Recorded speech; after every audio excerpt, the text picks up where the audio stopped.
Well, good morning again. Welcome on the second day of the first International Web3 Conference in the Caucasus region. We're very happy to have you here. We really hope that more and more people will come. It's still early morning, so we are sure many people will come. So just before I announce the panel, small announcement. There will be startup competition today. There are 12 teams participating. They will be judged by 8 judges, and the results of the startup competition will be announced by the end of the day. So let's begin with the first panel of today, which is about VC's guide to institutional decentralization and investment. We have quite a large panel here. So without further ado, let me introduce the founder of InfoDriver Capital, Kirill Mishanin. Please give him a round of applause. Creative professional Sergey Gvarjaladze. VC at Presto Ventures, Vojta Rocek. Co-founder at Sinofy, Amirsan Roberto. Legal counsel at Revenue Capital, Gvantsa Baidoshvili. And an experienced auditor, Maria Reshetnik. Oh, okay. Okay, we will change it. Okay, the floor, please.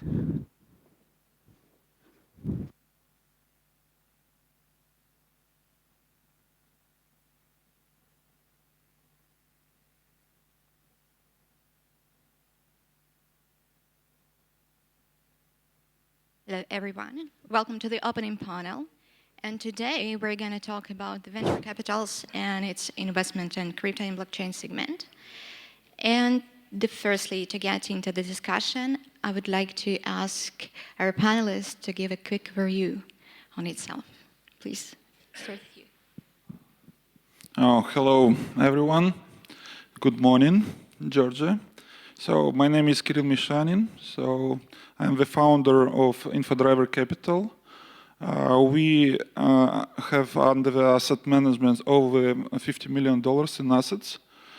We invest in seed round and private A round startups. And our core goal, we merge classical centralized finance with decentralized finance through legal, through tax payment, and through global expansion. Thank you. Sergey, go ahead. Hello, welcome to Georgia.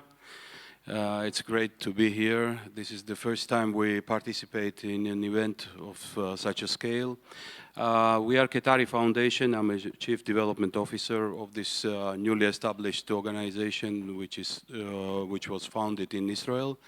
But right now we are relocated to Georgia and based here. Our major goal is to build up a new creative hub here in the region, both physical and virtual. Creative hub means the place for creatives. It's a wide variety of creative fields that we are working with. To create a physical, basically we usually call it a city for creative nation. And we are searching for investment for this very important project generally for Georgia and also for the whole region here of Black Sea region, also partly close to the Asian region. We are also investing in, and we just started to invest in startups here. Recently we funded a new very interesting film project here. As our background is IP, intellectual property, we also financed a very interesting project called IETIS, which you could find on ietis.g. This is an intellectual property platform for creatives to register and also to monetize their works. We are also involved in educational programs and just starting with very small scale courses for different creatives. So this is basically it, and I hope that our network will grow here, and you are welcome to join us also in this amazing trip to Creative Nation and Creative Society.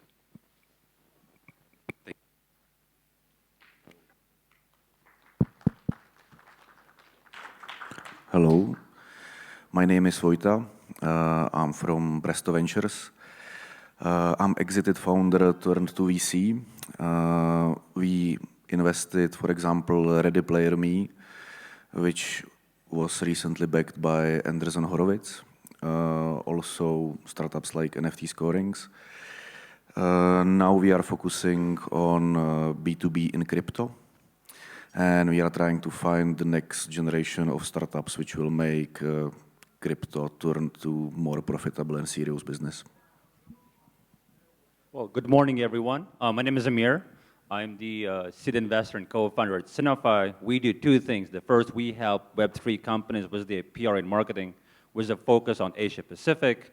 And we do have very small venture capital firm out of Dubai. We usually make pre-seed investments.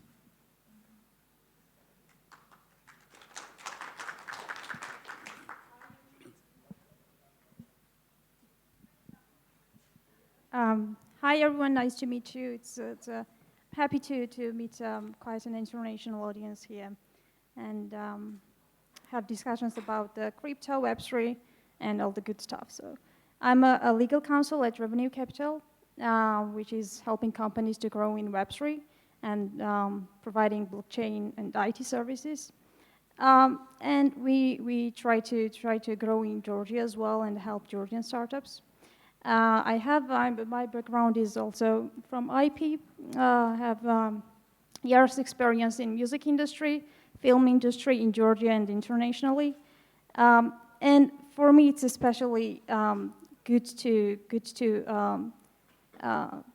learn more about the companies in IP and Web3 together because I think that it's the only alternative for IP and monetization of music rights and generally all the IP rights.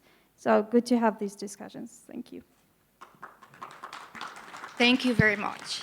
So we're ready to start. And I wanted to start with, I'm going to give you a quick overview of what's going on in venture capitals.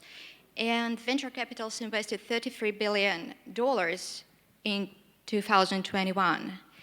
And at the first half of 22, venture capitals already invested more than $14 billion. And in spite of the crypto winter, we still could see the high interest from the venture capitals to the crypto industry. And my first question is going to be about the trends and so-called strategy on investment in crypto and blockchain from the venture capitals. What kind of project did you most invested in last year? What was their ratio? How did it change this year? And what project are you looking to invest right now? Please. So, first trend is do not invest in trends. So, invest in technology. So, you know the layers of trends, like it starts from crypto, then it moves to blockchain technology, then it moves to NFT, metaverse, and all that stuff. So just simple investment is what brings you value for people, customers, exact project. So technology itself is just extra layer. It's just internet, you just open it. You even doesn't understand that blockchain exists in those applications. For venture capitals, everyone wants to invest in potential unicorn. If your company could be in 5-10 years $1 billion company, this is here we go. So try to pick up the niche of billion of users. For example, how we dig it. So we just split the languages. So there are over billion of Indians, there are over billion of Arab speaking, English speaking. So that's why we moved to Dubai, there the market is growing. And that's why we have a representative office in UK, the English speaking countries. So just think about the solution which brings value. This is the most important. If you build application with NFT for selling pictures without no value, doesn't need it. If you build an NFT platform which sells tickets online, which do intellectual property, which helps to build extra profit for gaming platform, this is cool stuff. If you just build a solution just for the trend, it's nothing. Right now, technology is so easy, you could build your app within a couple months and try to sell it. Thank you, Sergey. So basically, I don't think that I'm going to be an original, but the most important, I guess, and this is our also strategy, is if the project, the startup, the product is disruptive, if it's new, it's original, if it's breaking the barriers of what we've seen before. And I'm pretty sure that blockchain, why we are a blockchain company, so we are very much believing in blockchain and the development of blockchain. And obviously, we think that the areas which are not covered by blockchain right now, especially like for general public, I mean, today we guys are like hackers for them. We are not normal people. The products that we are creating sometimes are ununderstandable for the end user, for the consumer. And I think that the most prolific for everybody is going to be products which are understandable for consumers, which are normal, where they don't even know that it's a blockchain behind the whole technology. So I think that there's going to be big changes, especially in creative industry, and I'm very happy to have a colleague here interested in the intellectual property, because intellectual property is the main currency for it's an asset, and most of the creatives, they don't even understand that. So I think that the products which will help the creatives to make money on their intellectual property, this is going to be a next thing. As much as we make it easy for them, and understandable, that's going to be it will turn to general product, understandable product. A couple of examples, as you know, the financing movies and generally, cinema, like films, is a hustle. It's a very specific kind of area where like certain groups are dominating right now. It's very hard for the beginners to start to finance their films. I think that products which will help them to identify their creativity and to give them a possibility to crowdfund, to crowd invest. This is going to be a very interesting part. Also, obviously, this is not only in the movie industry. This is going to happen everywhere, in every creative industry, starting from, we've been researching on many areas in Georgia of creative industry, and even small guys, small social production, which is existing here in Kaspi, creating some small furniture, they start to think about NFT, about blockchain, and this is, I think, it has a very good future. So generally, I think the investment in products which are understandable and easy to use going to have a very bright future at the end. Thank you. Thank you. Vojta, do you have something to say? Yeah. I think regulation is an interesting trend right now. Some see it as a good thing, some see it as a bad thing. What I see, it's an accelerating trend of moving the innovation away from the countries which are heavily regulating or want to regulate crypto right now to these pockets of innovations globally where the new hubs for Web3 applications are actually raising up.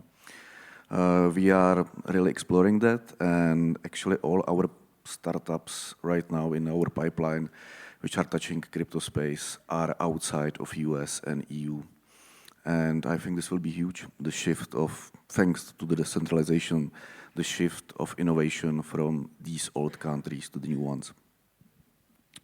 Well, when it comes to trends, we try to create our own trends. And there are two aspects to our philosophy. The first aspect, we always look for social impact instead of making quick buck. For example, we haven't invested into World of Women, But if anybody knows World of Women NFT project, like only 2-3 people. So World of Women was developed by Yamkariani, if I'm saying her name correctly, who was a legal translator. She was a digital artist. She didn't know anything about NFT. She didn't know anything about technology. But a number of people saw her artistic talents and gave her an idea. What if we could take your pictures that you developed and put it onto blockchain? She created 10,000 collections of diverse, inclusive, various women. She didn't focus on particular ethnic belonging. So she had African American, she had somebody from Asia, and the idea that she has created, it's about where everyone could have an avatar and could have a sense of belonging in a global community. So this social impact empowered millions of women worldwide. So on one hand, we look for the social impact like this. And we always, one of my favorite icons right now is Violetta Zerani out of Germany. She was a singer. She spent 5 years trying to get to deal with a studio, and nobody cared about her talents. But once she put her music on blockchain as an NFT, in less than 8 weeks, she was ranking second after Snoop Dogg.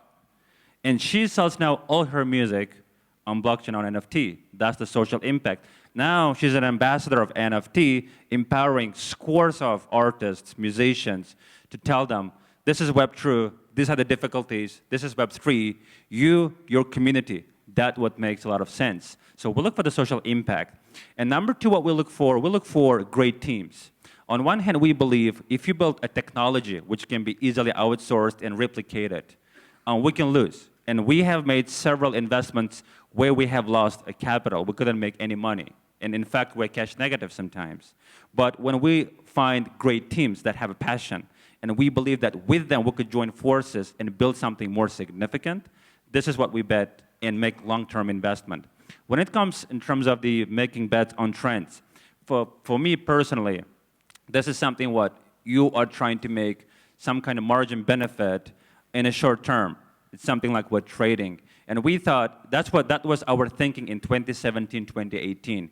From 2020, it's all about social impact, which is long-term investment, and it's about finding the great teams, even though your first product or service or venture fails, but the team is the core, and this team could make things happen in our personal view, and that's our thinking in terms of the trends. Yeah, I will just sum up all the answers and say in very brief ways that, yeah, the sustainability is very important for me. If the project has a long-term plans in Web3, and also it's easy to be follower. But to be game changer, it takes a lot of time to be invested in the project. So I would recommend investors as well to and it's not that easy to detect the true game changers. And it also requires a lot of time invested to learn about the projects and recognize it. So it's very important to think about think out of the box and find companies that are not followers but game changers. And yeah, of course, sustainability and social responsibility is very important for me. Thank you. So we are talking about the unicorns and a strong team. What could you take into consideration when you choose a project to invest? What's the pitfalls in it? Could you tell us more about that? What's important for you to make an investment in the project? For us, as a fund, it's very important to have solution which change the entire situation in the market. Doesn't need to copy-paste the million of exchanges, million of NFT marketplaces, etc., etc. If you bring value to the market, if you have your community, without even marketing campaign, that community push you forward. This is the game changes technology. So for sure, we invest in technology, we invest in team, we check in their background. Even if they do not do previous exits, at least they have background in marketing, in technical, in coding, but they should have passion and they should have ability to understand what the solution is about. Why millions of people will purchase it, will download it, will go to their iPhones or Android phones and click. 100 applications already exist on their iPhones. They click download. It's very important procedure because when you woke up, you need to use your application. What's for? So it's not about trends. It's more about, as colleague said, social impact is very important. But sometimes people building products just for social impact. Sometimes they building projects just to raise capital and disappear. So it's a really tricky market. And among 10 investment, if one is successful, this is a good result. It could cover the whole losses in previous 9 investments. So this is our current strategy. Obviously, the team is very important. Their background is always very important. But as we know, nowadays it's very easy to compile a very interesting story behind the team. And as an investor, you are turned to trust whatever is given to you.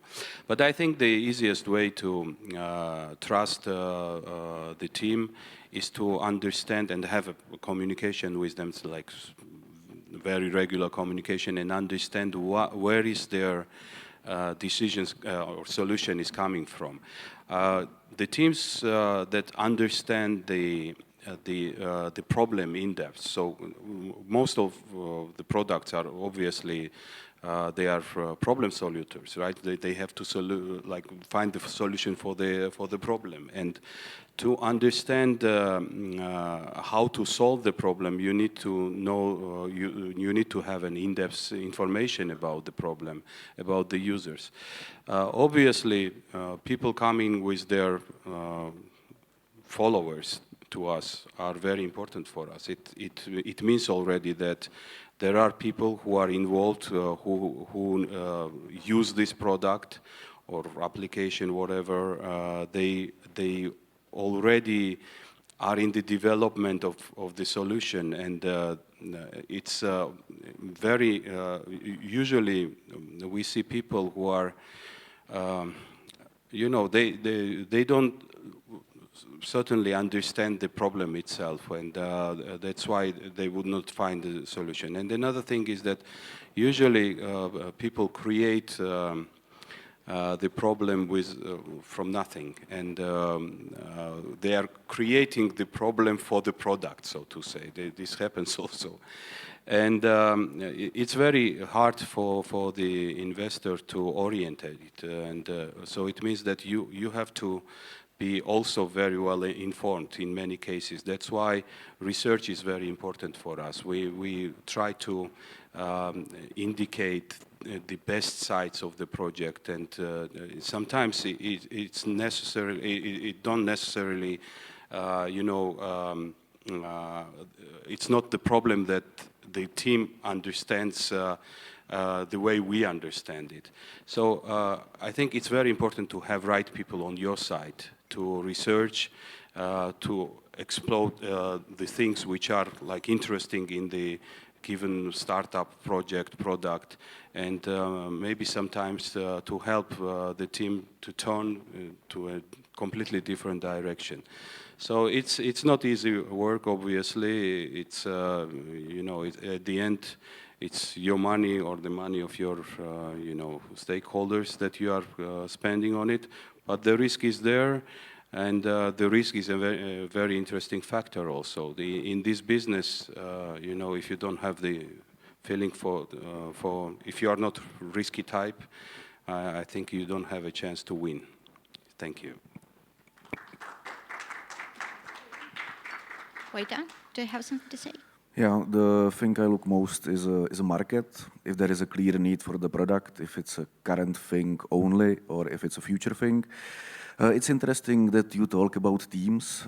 Team might be an asset, but also, like what we see a lot in last 3 years, people are not sticking around long enough in their projects. They are migrating between them very quickly. When they cash out first money, they just move on. So what I look most in the team is their motivation to actually stay to the end, to push the thing through. Yeah. Thank you. Well, to answer your question, I think it comes to the point where you have to make a choice. If you stick around for a long time, you know that you might be missing for other opportunities. But if you go for other opportunities, you know it could be so overwhelming in the market, where there are so many teams, so many opportunities, so many investors. And I think one, it's about dedication, and two, it's about understanding. And to answer your question for the moderator, I remember back in Shanghai, where I stayed about 5 years, I had a talk with people from Sequoia Capital. And during a conversation, they mentioned a number of qualities for startups that are looking for capital that looked to me kind of quite interesting. First thing that they look at, that's what I learned from them, is startups' ability to articulate the problem that you're solving, how precise you are in choosing or selection of wording. Two, how precise you are in terms of your thinking of what you're solving and market you're addressing. How precise you are in terms of your logical, critical, IQ, and EQ. It's quite easy to outsource software development. It's quite easy to outsource pitch deck, but when it comes to addressing the problem, providing the solution, ability to provide the argument publicly and privately with people, this makes sense. This would make a lot more sense as a first foundational aspect. The second one is, once you have X amount of capital, be it a pre-seed or seed, the delivery, that's where, in terms of the teams, it's hard to keep talented team in one place. If you have a team and these guys are quite skilled, they have scores of offers, and people always look for good teams, and that's my problem that I'm trying to solve right now. On one hand, I have to give up some kind of shares or equity in my firm to keep really great people. On the other hand, if I don't do that, somebody else will come and grab them, because there are a lot of bigger guys that are looking for talents. And talents, IP, skill set, experience sells more than just funds. And all the time, what I learned from Eric Schmidt, formerly the Google chairman, he said a great example. He gave a great example. If you see somebody who could help you to build something great, do whatever it takes to give them. Give up your capital, give up anything else. You find a co-founder or partner. At all costs, keep them. And he gave an example of Google, how Larry Page and Sergo Brin, how they related to each other, because these two guys were for PhD students back in Stanford. They developed the algorithms that turned into multi-billion-dollar company, which is called Alphabet today. And the fact that they stayed together for almost 3 decades now made them who they are. And that's the example that he uses. At any cost, if I could give one giveaway, you find a partner that you believe with whom you could build something great, keep them at all costs.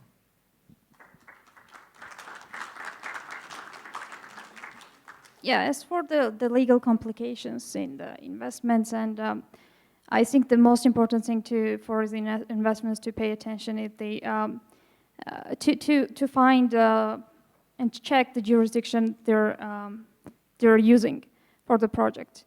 The problem is that in most of the jurisdictions, even NFTs are not recognized as property yet. Only this year we have the first court decision in the UK that recognizes NFT as a property. So without this legal status, we don't know what the legal complications will be for this kind of assets. And also we don't know whether we execute the agreements we sign at some point in the future.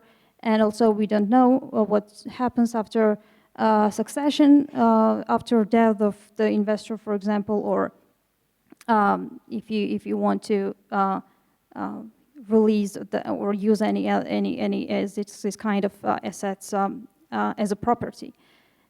This is especially important because NFTs are nowadays backed by the real assets, real life assets, and not necessarily blockchain native assets, which needs intermediary and custodian to make sure it's really backed by the real asset. And when we transfer NFT ownership to the other person, to the buyer, and transfer NFT to the other wallet, this doesn't mean that we transfer ownership to that asset as well legally, because the status of the NFT is not that, it's not clear in most of the jurisdictions. That's why if the NFTs are backed by the real life assets, it's important to check what are the ways of legal transactions for the NFT separately and the real assets that are backed by this real assets. So, and some jurisdictions already, Liechtenstein, for example, has solved this problem, but most of the jurisdictions not. That's why it's important to choose the right jurisdiction. Thank you. Thank you. And if you're talking about the jurisdiction, what do you think about investment in DAO? Do you see any risks there? You need purely understand what DAO means. So, for example, you could connect your ecosystem with no key opinion leaders, with no top guys, and vote on each steps in your development, which is called also DAO. If you put DAO, decentralized autonomous organization, on blockchain, it's really tricky because, for example, you create your app and you need to move further and you need to have votes from the top community for moving forward. If one guy doesn't approve, he have impact on it, it means your project it will be somehow sorted out and stopped at the period of time. It's good to know technology, but really it's not saves you any time or not saves you any process. It could be the same organization with key opinion leaders. As a venture capital, we try to search cool projects where to invest as a DAO, but most of them the same as centralized organization because they split the writing votes between the owners who pull budget at the beginning. This is not DAO. It's just form of process in the company. So this is my personal opinion. Thanks. So I absolutely agree with Kirill that DAO is an interesting thing. Obviously, but the question of the speed of development is very important, and the decision making in DAO is extremely democratic, I would say, and in some cases it makes the process slower. But obviously, we are very much into the decentralizing generally. But I still think that this is a very developing process. So we still need some time to understand which ways we would use this. And I think that the society will also, it's not only technology, obviously, it's we are on the break of generally our civilization, I think, at the moment, and many things are, in many countries are changing. And so DAO could be one of the solutions for also our social life in a way. This is, I believe in this.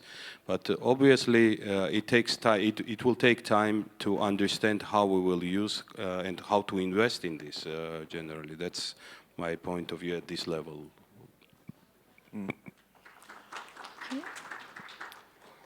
I think there is still the definition of DAO is still very broad.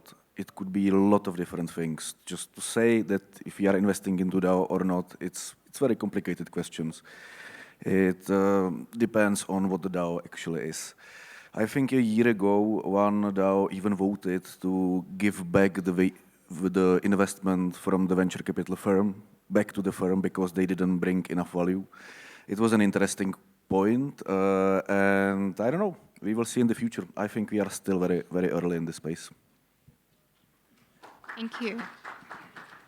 Well, I could give two examples about advantage and disadvantage. For example, in terms of disadvantage, my issue or challenge with the DAO, how 100 people could make a decision about the fate or future of something else, and how do I know people who are making decisions are experts of the subject matter? And what I learned when I was coming here, I was reading the CB Insights report that had a very interesting finding. It says that more than 70% of DAOs are owned by 2% of the people in the DAO, which makes me think to become quite more skeptical. So that's a disadvantage that I could think of about the DAO. And about the advantage, I know in one of the states somewhere in America they were experimenting about the DAO where community members, not the governor, not the mayor or anybody, but community members could make a decision what is going to be built, who's going to have something in the DAO. And everybody cares about climate, about their well-being, about pretty much what is surrounding them. So that's the advantage that I see. I think on one hand, it's how it's going to be utilized. If it's charity, if it's a social impact, obviously, I see enormous opportunities. If it's about commercial aspects, and the question is who owns what. For example, what I like about venture capital, and I think that's what Kirill has mentioned already, a number of experts sit down and analyze a problem, and they make a strategic decision to invest or not to invest. But when it comes to DAO, that's an experiment, and a quite interesting one. And more importantly, that is happening in Web3. So we haven't made any investment in the DAO. I participate in the DAO as a very small player to observe the industry evolution. But as the matter of the fact, as an experiment, I'm quite curious, just like what you said. It's the broad definition, how it's going to evolve. And I recently joined as an advisor to one of the DAOs. It's the charity project, what they're doing right now. They developed the NFT project, and they were dealing with IP issues. I thought you could help them out to deal and fight or battle with the cancer, breast cancer. So in the DAO, there are experts, doctors, academics, experts in the IP aspects that they attracted to deal with the issue. How can we help women to raise the awareness about breast cancer? What steps should we take? So that's the more of the collective community work online, which is spread offline too. And that's what I like about the charity aspect of the DAO. So I could go on forever. I thought you have a lot more ideas in terms of this kind of questions. Yeah, sure. First of all, to say a couple of words about the legal complications of DAO. So many investors are refraining from investing in DAOs because the official reports that cause scrutiny for this type of projects. But also we have to remind ourselves that the legislation are under development now for the ICOs and DAOs as well. And the good is that even in the authorities, we have some good people protecting the Web3 industry. And for example, the crypto mom, the commissioner Hester Pierce, has proposed a safe harbor for Web3 network developers, and it gives us three years of grace period to make sure that everything is in compliance with the laws. And if this proposal will be enforced, and I hope it will be, the investors have to come up with the creative ideas. How to change the DAOs, the traditional DAO, so it's in compliant with the law and it does not require any licensing or registration, at least for the high-level registration procedures for the securities or other investment contracts or financial instruments. So that was a perfect example how investors can be and the project managers can be creative to present their project as not mainly as an investment opportunity or the opportunity to get the huge profit, but like a common interest which is not necessarily financial. And that's where the keys in the future, I think, for DAOs. And that's a huge role for investors and project managers especially. Yeah, thank you very much. I believe we are running out of time. And so now we have just a few minutes to hear the question from the hall. Please raise your hand who would like to ask something.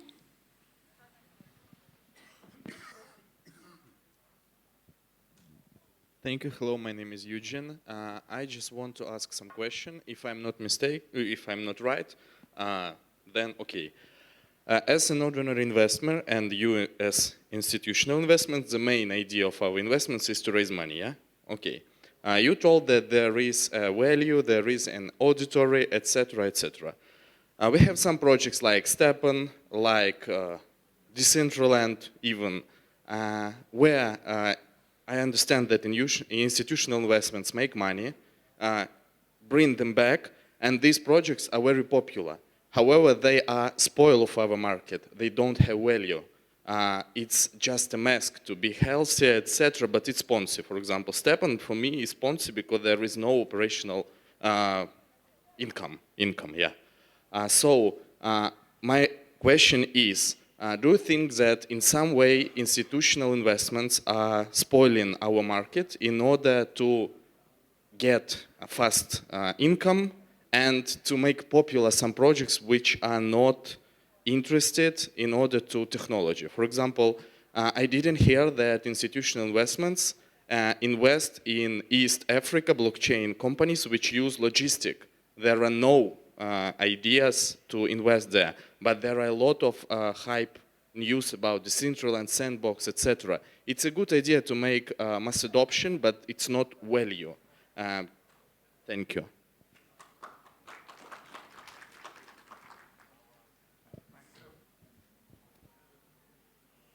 I have a simple answer. So for VCs, it's very important to pick up the trend and to create a technology which push forward the market. For example, Stepan, it's solution. So you own some coins, you sell it out, etc. For sure, you doesn't earn at all. But as a technology, this is like for mass adoption, it's involved 1 million of people in one simple application of doing something. The good quality of those projects is that it backed up by fund.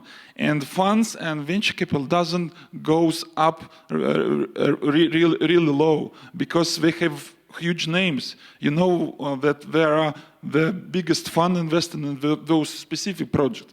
The problem is that further projects which copy pasting them without money backup, and if something fail, you lose everything what you have. With VCs, they could integrate inside this application any further steps. They could sign a contract with Nike, with Adidas. They could put on billboard the top football players. This is what we have because they raising capital and they push the solution. And for me personally, it's kind tricky. It's not about just money. It's game-changing technology. For future, any startups need to think what extra value I could bring to the market to engage a lot of people of doing something. It could be play to earn. It could be, I don't know, help to earn. It could be teach to earn. This is the solution. Who will do first steps? You want to risk your own money? I don't think so. Ventures is risking their money and capital, and they try to check the market, and they push it further, for sure. I think you touch an interesting topic of value, and if VCs are actually bringing the value, if startups, if projects are actually bringing the value. And what I see as a really interesting trend in the whole Web3 space is a public history of anything, of anyone. It's on the blockchain. On the crypto Twitter, you can find people who has like 10 projects, and you can see easily if they were successful or not. As in every area of the human development, I think the people, the VCs, the startups, projects, those which brought the most value historically, repeatedly, will survive. We are in a very messy time right now. It's a West world. And we need to see who is bringing the value and who is not, and who will survive and push the next generation projects through.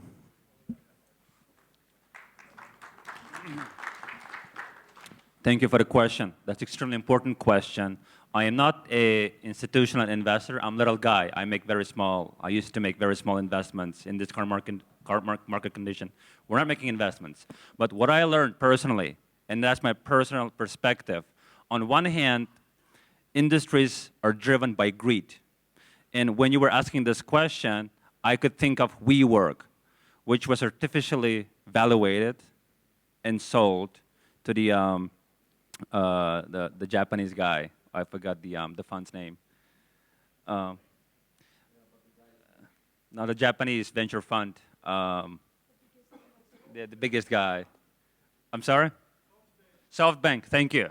So SoftBank invested, its valuation went up, and my understanding that was driven by greed. When it comes to Decentraland, identical story, driven by greed. And that's what when we talk about Africa, in fact, in Africa, the more I explore South Africa, Nigeria, Southeast Asia, we're seeing a lot more interesting projects, and that's where the consumption is coming from. Africa, Southeast Asia, India, Pakistan.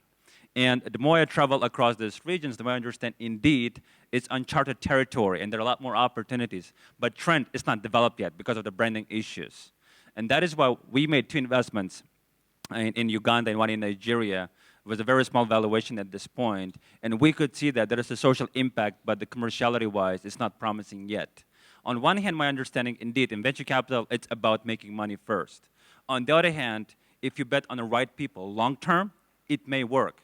If it doesn't work, I come back to our philosophy, we bet on people, and that will be my answer for your question. But very shortly, obviously, there are different venture capital organizations, and they have different strategies, and I would say also social responsibilities. So, in case if I understand your question absolutely. I mean, hyping the topic and bringing that to forward and making money on this.